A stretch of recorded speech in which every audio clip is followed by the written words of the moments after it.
اهلا بكم اعزائي المشاهدين مره اخرى، طبعا في اول حلقه في نقول في السنه 2020.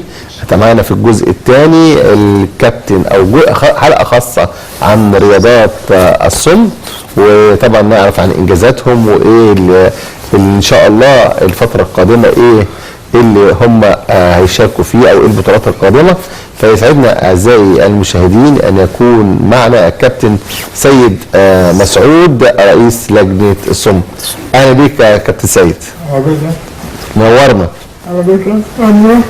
وايضا اعزائي المشاهدين معنا طبعا مترجم لغه الاشاره ومدرب منتخب مصر السابق وحاليا عضو لجنه الصم ومدير نقول مدير عام او مدير بطوله الدوري العام للصم للجنه البرلمانيه الكابتن فؤاد عبد الحميد. اهلا بك كابتن فؤاد. اهلا وسهلا حضرتك. نورنا.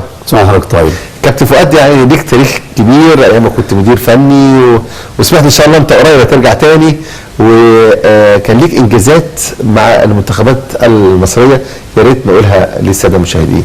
يعني الحمد لله رب العالمين، احنا كانت اول مشاركه لنا كان في 99 دوره الالعاب العربيه، محققين الميداليه البرونزيه.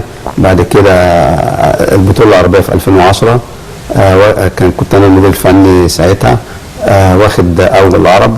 بعد كده جت في تصفيات افريقيه مؤهله لكاس العالم في 2011 بكينيا، خدنا البطوله الافريقيه او تاهلنا في بطوله العالم في تركيا. وبعد كده في تصفيات برضه مؤهله للاولمبياد في جنوب افريقيا، خدنا في بلغاريا 2013. جينا في بطوله العالم في تركيا في كاس العالم، خدنا الميداليه الثاني ويكون متخيل مركز ثاني الحمد لله. ومن ساعتنا التصنيف بتاع المنتخب بين الثاني والثالث. بعد كده بعديها لعبنا الاولمبياد في بلغاريا 2013 واخدين مركز رابع. وبعد كده في بطوله العالم 2016 واخدين مركز خامس. طب كابتن سيد، لجنه الصم الفتره الجايه دي هتعمل ايه؟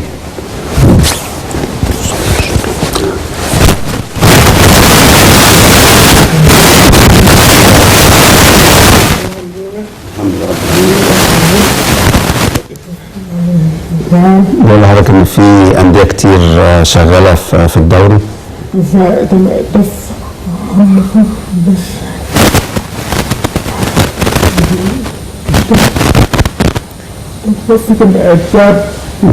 بقول لحضرتك ان يعني هيلعبوا الدوري 17 واحد، هيفتح الدوري وان شاء الله مستنيين الدعم اللي هو من وزير الشباب والرياضه.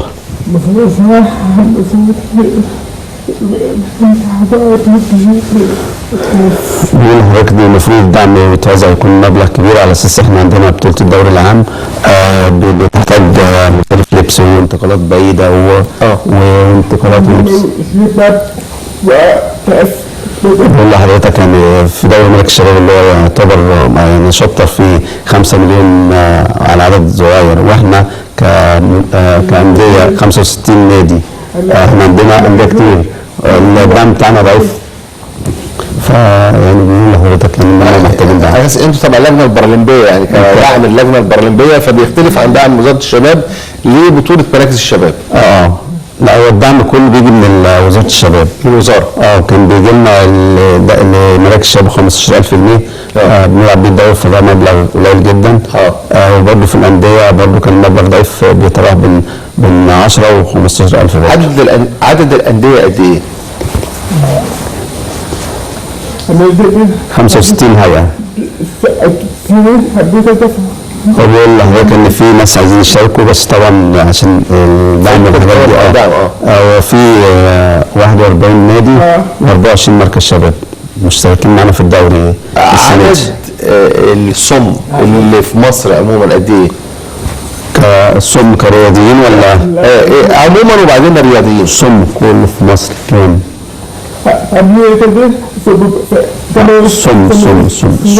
صم ايوه ما سبعش. لا صم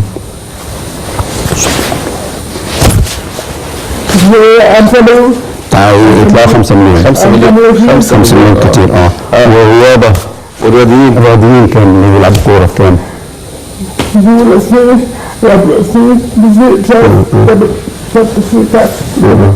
بقول لحضرتك يعني في ناس يعني في العاب تانية غير القدم، بس طبعا عشان دعم ضعيف فما بيشتركوش في الالعاب. احنا عندنا 65 نادي، في 25 في حدود ممكن 1625 لاعب. طب كابتن فؤاد، يعني فين اتحاد السم؟ يعني سمعت ان كان في بتفكروا انك تعملوا اتحاد سم، زي مثلا الاقزام عايزين يعملوا اتحاد، كرة الطايرة عملت اتحاد كرة الطايرة، المكفوفين عملوا اتحاد رياضة المكفوفين. فين اتحاد السم؟ هو اتحاد السم يعني لسه عليه شويه، لان هم في مجموعتين مختلفين شويه، فمستني ان احنا ان شاء الله يعني ان هم يتم الصلح بينهم، وان شاء الله يعني انا عملت خطوات كتيره عامه يعني فانا كل السم يتجمع عشان ليه اتحاد واحد ويختاروا جزء من هنا جزء من هنا، المهم يعني على اساس يبقى في اتحاد. مشينا في الاجراءات من بقالي بتاع سنتين اهو، وان شاء الله بس متوقفه ان احنا السم كله يبقى يتجمع يتصالحوا مع بعض يبقى احنا نبتدي نكمل اجراءات قريب ان شاء الله. قريب ان شاء الله. ان شاء الله. طيب الفتره الجايه ان شاء الله استعدادات ايه؟ هل هتكونوا منتخب؟ هل هتكونوا ان شاء الله هيبقى عندكم اقرب بطوله قادمه ايه؟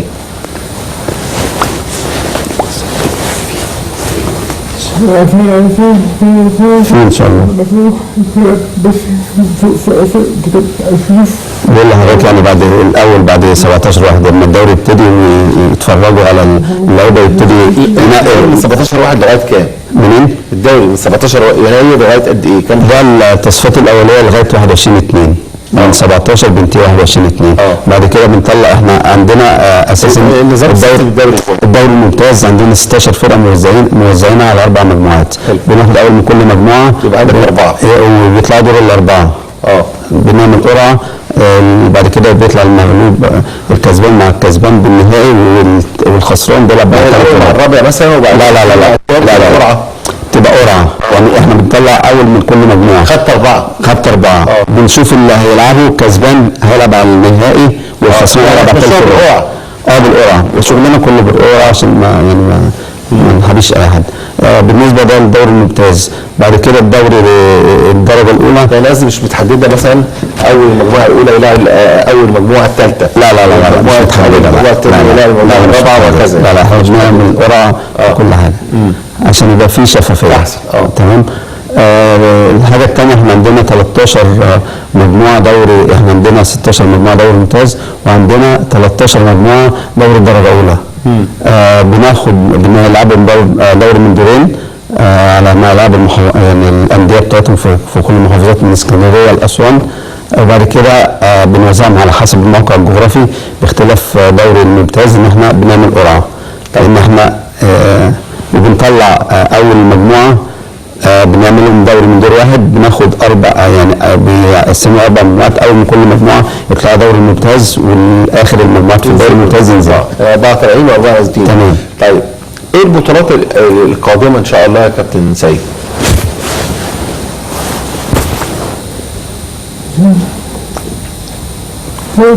شهر 9 في بيقول لك الاول الاختيارات بتاعت المنتخب، بعد كده يسافر كوريا. في كوريا ان شاء الله، كوريا الجنوبيه. في كوريا منتخب مصر كده تأهل على طول لكاس عالم، مش كده في كوريا؟ هو احنا اتأهلنا على طول، لان احنا يعني الحمد لله يعني التصنيف الدولي بتاعنا الثالث، وبالنسبه للمفروض بيبقى فيه بطولات افريقيه، بس عشان طبعا الميزانيه بتاعت افريقيا بتبقى ضعيفه شويه، فما ما بيعملوش بطولات. لكن اكتر واول سنه السنه دي ان احنا كنا 16 فرقه في مشتركين في كاس العالم، دلوقتي زودوها، يعني احنا كان الكوتا بتاعت افريقيا فرقتين، دلوقتي بقى 4 فرق. فانتوا ال4 هتطلعوا؟ ان شاء الله. يعني اقوى المنتخبات الافريقيه ايه؟ مين؟ هو اقوى المنتخبات هو مصر مش الحاز. لا يعني طب بالنسبه بقى برضه والعربيه؟ العربيه برضه مصر. يعني في العرب بتاع اسيا اخبارهم ايه بالنسبه لا احنا يعني اقرب اسيا، احنا يعني لعبنا الاردن كنا بنكسبها، العراق نفس الكلام، السعوديه نفس الكلام. حتى لما بنقابل السعوديه في البطولات، يعني لسه في بطوله مثلا الاولمبياد بلغاريا او اللي كانت 2017 كسبانين مره 4-1 ومره 5-1. لازم السعوديه تعتبر من اقوى الدول العربيه في اسيا. تمام. هي والعراق. هي والعراق. انتوا لعبتوا العراق السنه اللي فاتت؟ احنا لعبنا العراق السنه اللي فاتت. كان في اللي هو ماتش العراق. ماتش مع العراق. كان 1-0 باين؟ كان 2-0 لمصر. 2-0. كانوا لعبتوها في الاسبرات. في حي الاسمرات. حي الاسمرات. كابتن سيد وانت وكان في مجموعه كبيره موجودين. كابتن شوكت وكابتن نجاح. طيب دلوقتي يعني خلاص احنا عرفنا الفتره الجايه ايه اللي هيحصل. المنتخب بقى، هل اتفقتوا على جهاز للمنتخب ولا بعد الدوري؟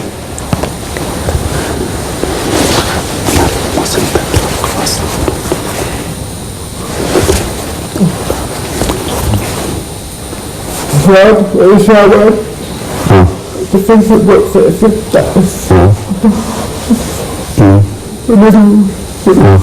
بقول لحضرتك هو بالنسبه لاختيار لجنه الصم ان هم اتفقوا ان انا مدير فني وكابتن شوكت مدرب عام وكابتن نجاح مدير اداري، على اساس لازم بيبقى الاختيار قبل الدوري على اساس نقدر تختار. بس ده متوقف بس على اعتماد مجلس اداره اللجنه البرلمانيه. لكن انت كده بتشوفوا اللعيب.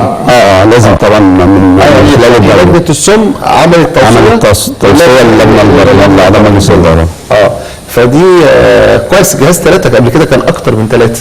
لا احنا يعني طول عمرنا من 2010 لغايه 2016 كان 3 بس بعد باستثناء 17 كانوا 7. كانوا كتير. وجابوا ايه؟ جابوا ميداليه برونزيه. كان برونزيه. كانت في اولمبياد 2017. انت طبعا انتوا لكم اولمبياد خاصه غير الاولمبياد اللي هي بتاعت اللجنه البرلمانيه. تمام. على اساس انتوا لكم اتحاد خاص وفي هو بعيد عن، يعني برضه تفهم الناس علاقه الصم ايه باللجنه البرلمانيه.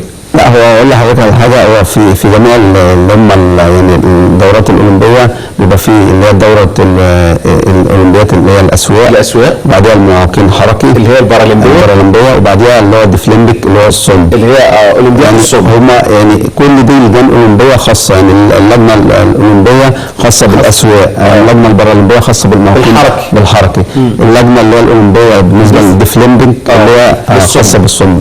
احنا عندنا اكتر من 18 لعبه. احنا زي يعتبر زي الاسواق، عندنا لعبات بيشتركوا فيها الاولمبياد 18 لعبه اولمبيه. 18 لعبه؟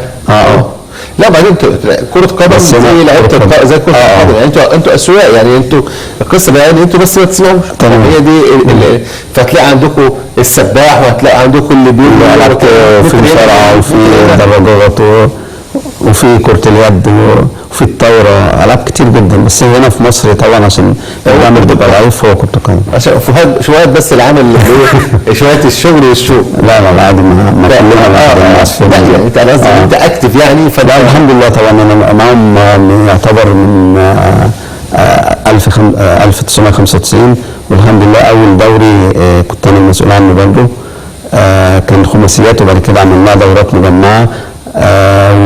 من ساعتها من 99 كنت انا مدرب مركز شباب زمن، تم اختياري مدرب منتخب من ساعتها معاهم. دلوقتي بقى لو في واحد سمعنا، وطبعا انتوا اكيد بتدوروا على ناشئين اللي عندهم 10 سنين 15 سنه، فانا عندكم ناشئين يلعبوا العاب ولا انتوا في فريق اول فقط؟ لا هو عندنا، بص هو مشكلتنا في الدعم المادي للانديه ومراكز الشباب. هو في ناشئين، يعني احنا يعني في كل مركز، يعني احنا عندنا كل ما هو بيوصل 16 17 سنه بيخش الفريق الاول يتمرن معاه لغايه ما يجهز. تجهزوه في كل محافظه. واحنا كنا بادئين ب 13 هيئه، دلوقتي بقينا 65 هيئه مشاركه.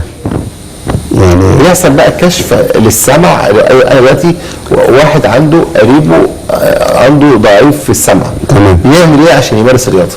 هو طبعا في اقرب مكان، وطبعا بالنسبه للقاهره والمحافظات اللي هي القريبه في معهد السمع والكلام في امبابه. وفي كل محافظه بقى بيجيبوا زي مصر تقرير الجديده، سنوي. مدينه نصر لا كله معهد السماء والكلام في امبابه. يعني ده عن القاهره والجيزه. وبقى في المحافظات الثانيه بيبقى في يعني القاهره والجيزه ما فيهاش غير ده. ده المعتمد. ده المعتمد. يعني حتى احنا كمنتخب بنعمل كشوفات. ده فين ده بالظبط؟ في امبابه. في امبابه على الكورنيش عند قدام يعني معهد شلل الاطفال. معهد شلل الاطفال. يعني في قلب معهد شلل الاطفال بتاع امبابه. ده حتى اما احنا يعني لما بنكشف بنودي هو جنب كشف السمع يعني جنب منتخب مصر جنب دار اللعيبه عن طريق معهد كشف جنب دار ياسمين. قصادها يعني.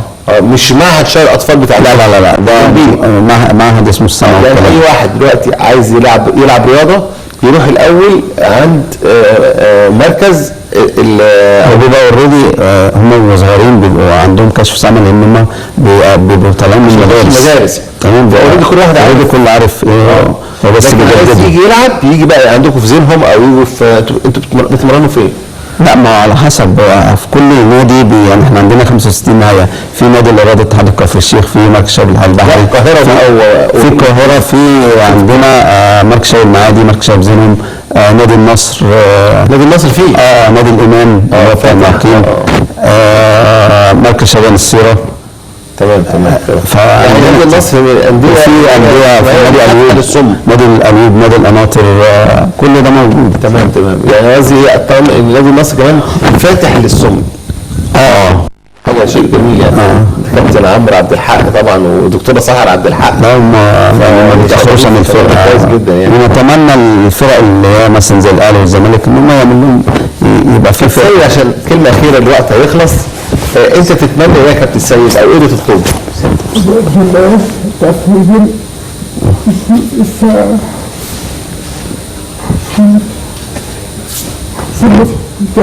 بقول لحضرتك يعني لازم نهتم بالسم عشان يطلعوا كويسين، بس المشكله لازم اهم حاجه دعم، بالنسبه لدعم الفلوس يكون كويس، لان لو الدعم ضعيف مش هيبقوا كويسين.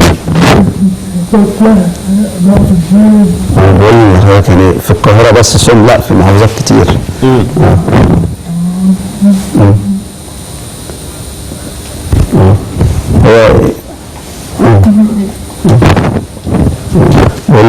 هو بيتكلم او بيدعم اللي هو النشاط اللي عايزه بيبلغوا المكتبات اللي موجوده في المحافظات، هو بيعلمهم على اساس نشر اللعبه. بس هو بيقول لحضرتك ان انا بالنسبه لي يعني كل اللي هيبقى عليه هو بالنسبه للدعم او اي حاجه بيجوا يكلموه هو يعني كمسؤول عن السم في مصر.